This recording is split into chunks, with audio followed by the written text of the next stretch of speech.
नमस्कार, आप देख रहे हैं इंडिया न्यूज हरियाणा और मैं हूं आपके साथ आयुष चित्रांश। चलिए अब शुरुआत करते हैं फटाफट खबरों की।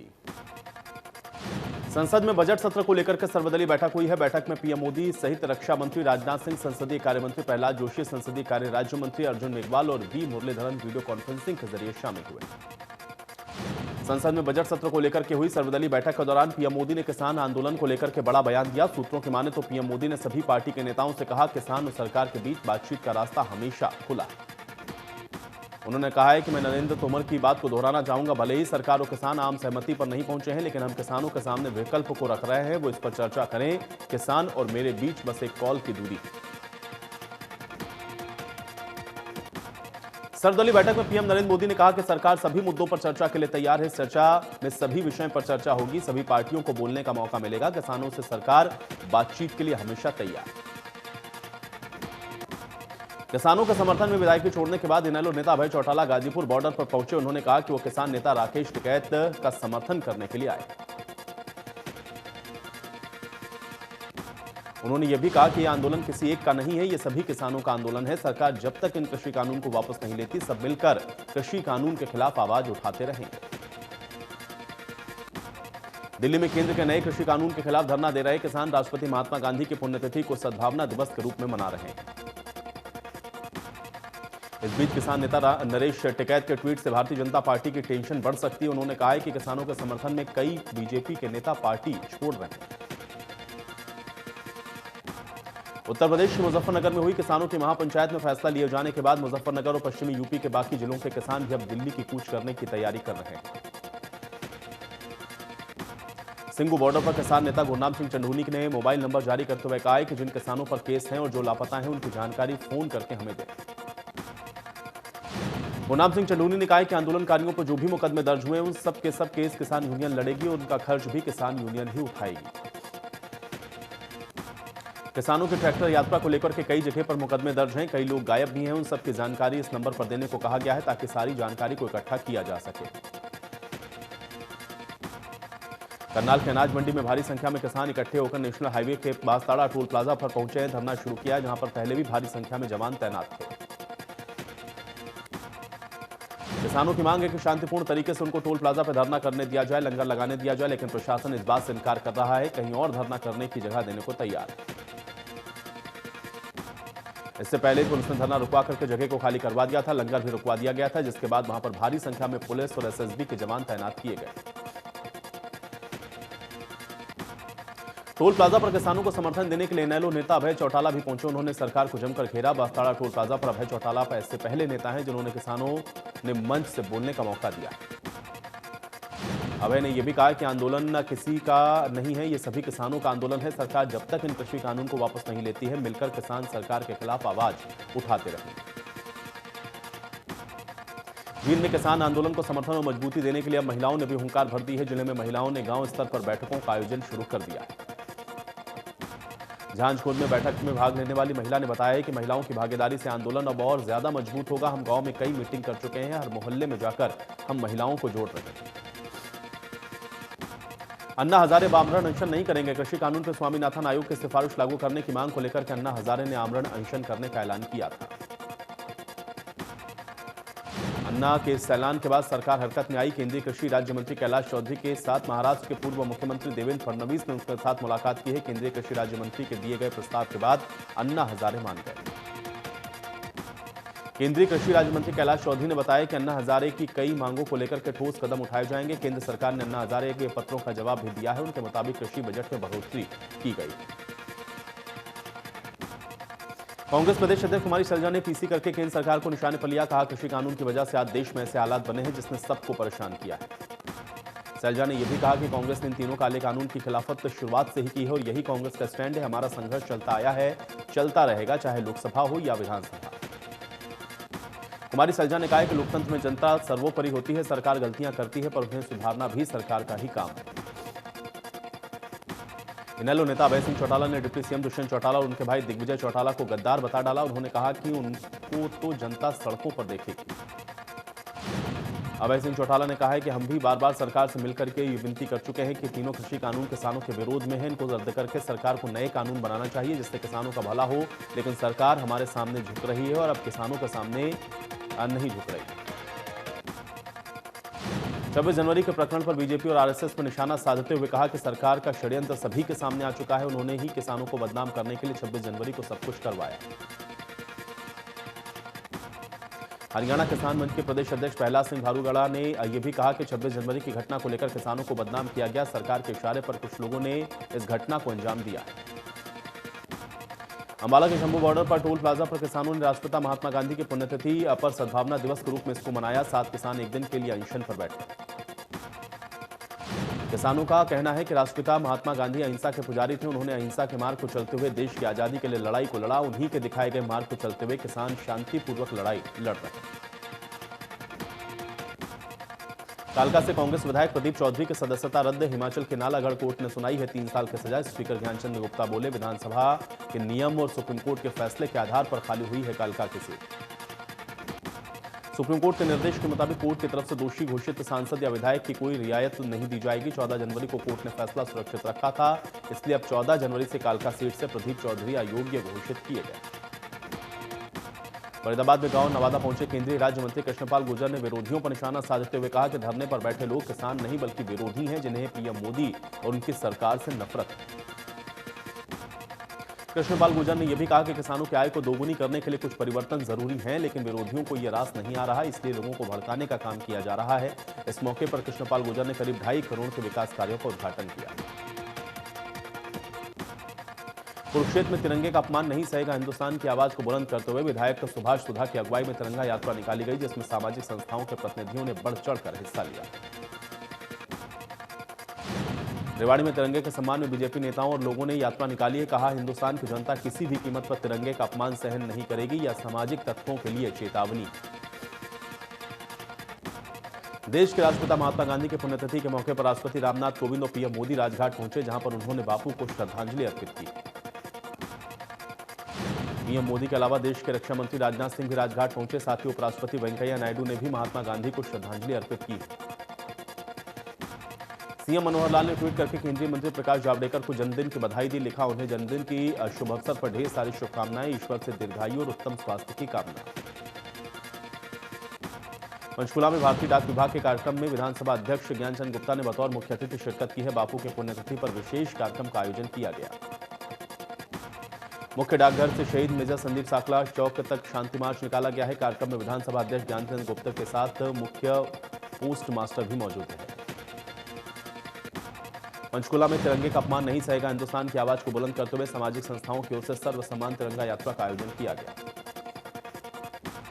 यात्रा में महिलाओं ने बढ़ चढ़कर हिस्सा लिया। सेक्टर 5 के शालीमार चौक से इस यात्रा को शुरू किया गया, जो कि कई इलाकों से होकर के गुजरी।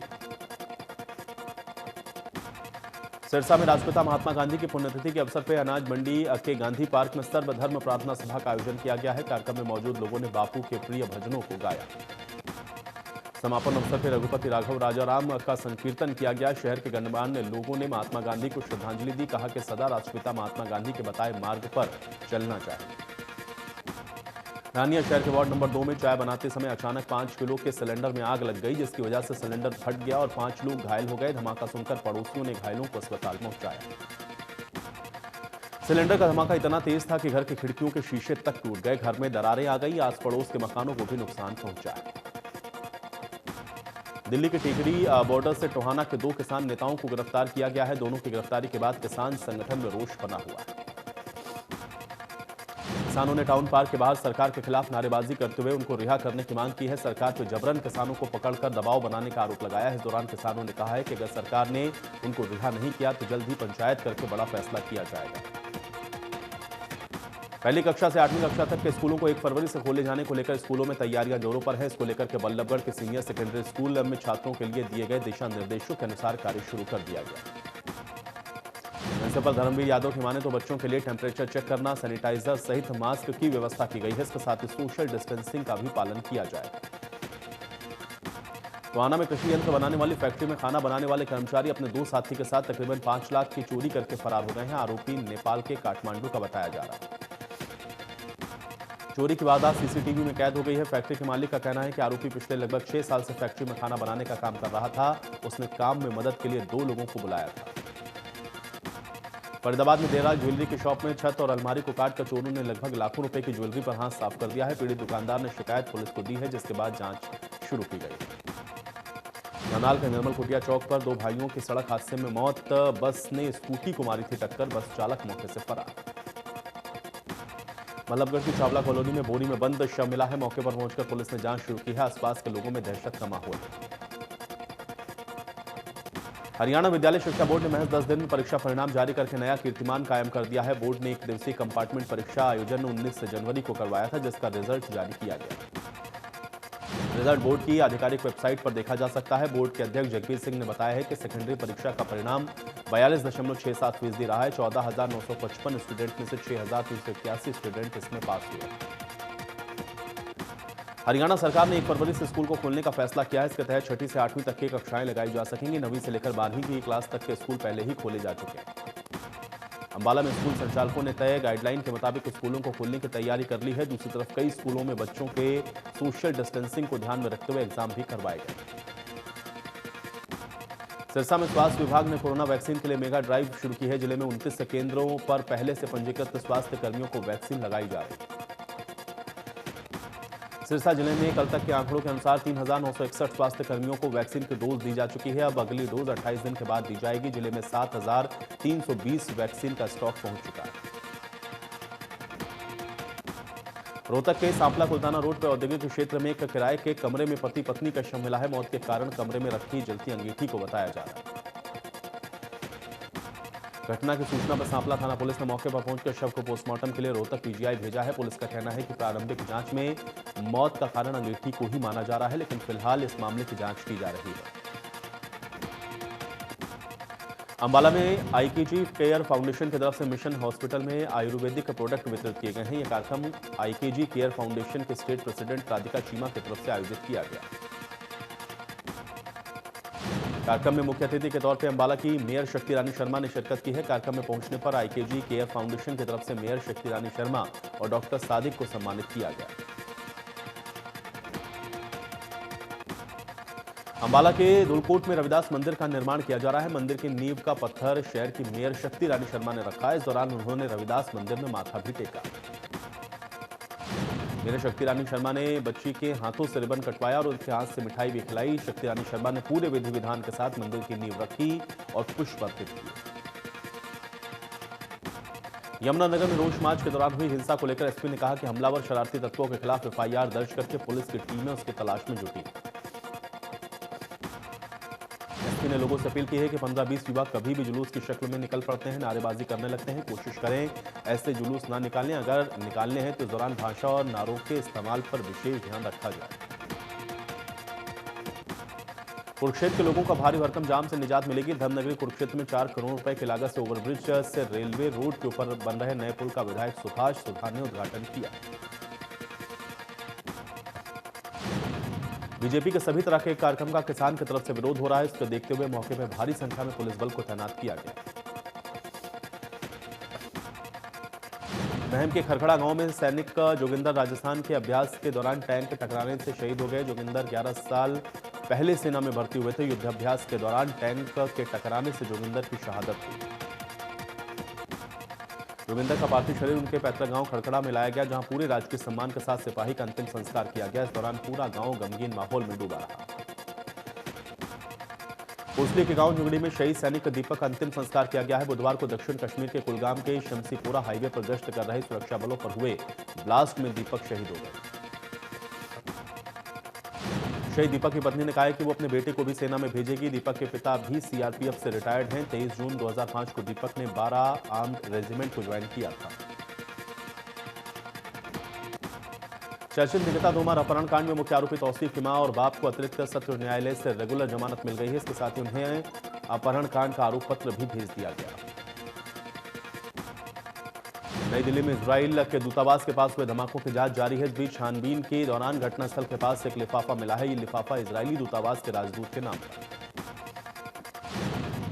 इस लिफाफे को जांच के लिए फॉरेंसिक की टीम को सौंपा गया है। इस लिफाफे और इसमें लिखे कंटेंट को जांच में एक अहम कड़ी माना जा रहा है। घटनास्थल से कुछ बॉल वेयरिंग भी मिले हैं। इस बॉल वेयरिंग का इस्तेमाल बम बनाने में किया जाता है। सीसीटीवी फुटेज में 2 संदिग्ध दिखाई देने की भी जानकारी मिली। दिल्ली में हुए धमाके के बाद केंद्रीय गृह मंत्री अमित शाह ने सुरक्षा अधिकारियों के साथ बैठक की है। बैठक में सुरक्षा और खुफिया एजेंसियों के आला अधिकारी मौजूद रहे। दिल्ली पुलिस कमिश्नर ने इजरायली दूतावास के पास हुए धमाके के बाद घटनास्थल का दौरा किया है। इस दौरान उन्होंने कहा है कि इस मामले में अज्ञात शख्स के खिलाफ कई धाराओं में केस दर्ज किया गया है। दिल्ली में धमाके के बाद अयोध्या समेत पूरे उत्तर प्रदेश में अलर्ट जारी कर दिया गया है। महाकुंभ को देखते हुए हरिद्वार में भी अलर्ट जारी किया गया।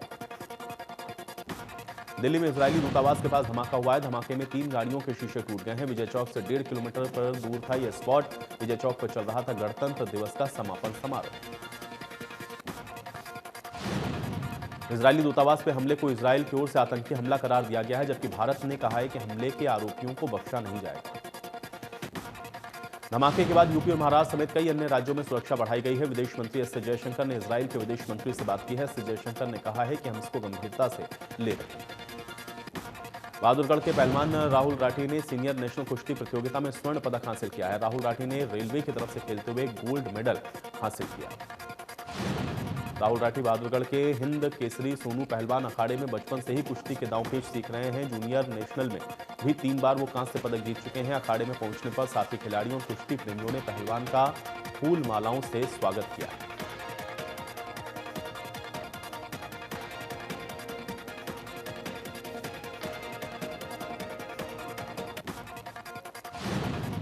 राहुल ओलंपिक में देश का नाम रोशन करना चाहते हैं। राहुल का कहना है कि लॉकडाउन के दौरान उसने अपनी फिटनेस पर पूरा ध्यान दिया है और मेहनत की। कोरोना महामारी के खिलाफ देश में टीकाकरण जारी है। हेल्थ वर्कर्स के बाद अब फ्रंटलाइन वर्कर्स को टीका लगाया जाएगा। पहले चरण में हेल्थ वर्कर्स को वैक्सीन लगाई गई। हेल्थ मिनिस्ट्री ने सभी राज्यों और केंद्र शासित प्रदेश को फरवरी के पहले हफ्ते से फ्रंटलाइन वर्कर्स का टीकाकरण शुरू करने को कहा है। साथ ही कोविशील्ड और कोवैक्सीन दोनों टीकों का इस्तेमाल करने की सलाह दी है। अब तक तकरीबन 29,28,000 लाभार्थियों को कोरोना का टीका लगाया जा चुका है। मिनिस्ट्री ने बताया है कि 24 घंटे में 5,72,000 से ज्यादा हेल्थ वर्कर्स को टीके लगाए गए हैं। हर दिन टीका लगाने वाले लाभार्थियों की संख्या में इजाफा हो रहा है। उत्तर प्रदेश के मुरादाबाद में बड़ा सड़क हादसा हुआ है। सड़क हादसे में 7 लोगों की मौत हो गई है। 25 से ज्यादा लोग इसमें घायल हुए हैं। हादसा मुरादाबाद आगरा हाईवे पर हुआ है, जहां पे बस और ट्रक के बीच में जोरदार टक्कर हो गई। हादसे की वजह कोहरा बताया गया। देश के कई हिस्सों में कड़ाके की ठंड के चलते लोग काफी दिनों से दिक्कतों का सामना कर रहे हैं। उत्तर प्रदेश, राजस्थान, बिहार, पंजाब समेत कई राज्यों में कोहरा और शीतलहर से आम जनजीवन प्रभावित है। मौसम विभाग ने जम्मू और कश्मीर और हिमाचल प्रदेश में भीषण बर्फबारी के आसार जाहिर किए हैं। पंजाब, हरियाणा, दिल्ली, राजस्थान, उत्तर प्रदेश, बिहार में कोहरे के साथ शीतलहर के अलर्ट को जारी किया गया। दिल्ली में शुक्रवार को शीतलहर जारी रही। न्यूनतम तापमान 4 डिग्री सेल्सियस दर्ज किया गया है। सामान्य से 5 डिग्री कम है।